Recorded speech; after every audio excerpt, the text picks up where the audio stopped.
pozdrav svima ovdje neki.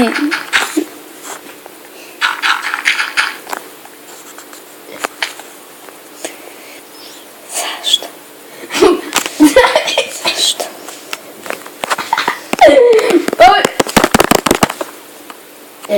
Ti moraš špionirati. Ti radiš. Cool, super cool. Postaviš ti ja na tvoju mamu super. Sad ovo polomi. Teško je to. Onda će i meni biti teško. Kako se je zvao tako kako nastavi? Vekaj, ti kontaš?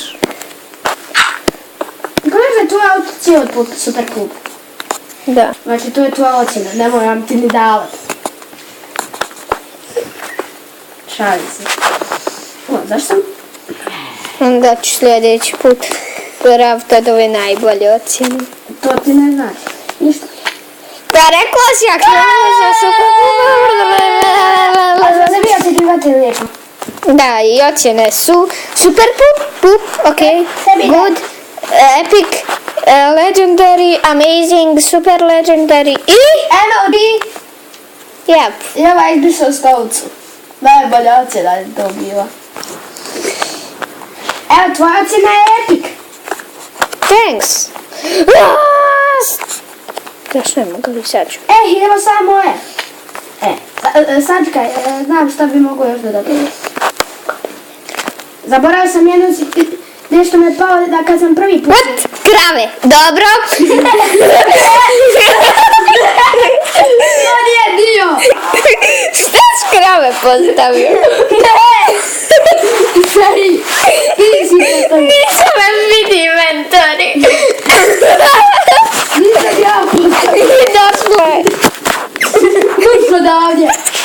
Matam.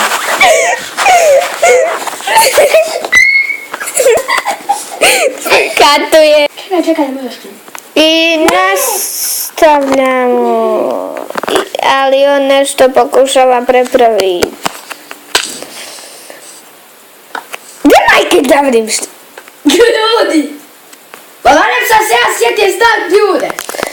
Jest, pa neću ja ljude u ovo giganovsku ostavljati, valjda. Ali dobro, Bogu vas napraviti, ali ajde nastavi. Daj ocjenu. Nema namjera super pogleda. Da neću. Sam rekao. Da pogledaj, nemam tam nikoga djera u glavu. Možete pojeg malo glavu u ruci.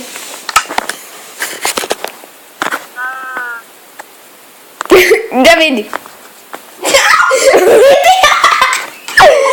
Vidi ovo. A to kako retardinano izgleda kad pidete na čem glavu. I ostavljamo, ovo je najbolja ocjena, Creeperova glava. Okej, daj ocjenu tu. Ne neću. Rekao mi Idem. Šalim se, dajem ocjenu. Nije mi ovo za epic. nije epic. Ajde epic. Šta stavio? Epic. Hvala. Pa ja sam se barem više potrudio oko okoline, vidiš. Pa dobro, ja nisam mogu. Znam. Hvala što ste gledali ovu epizodu i me se sjećam. Ne vidimo. Sad ne završ videa. Ćao. Moram ja reći čao. I... Ćao!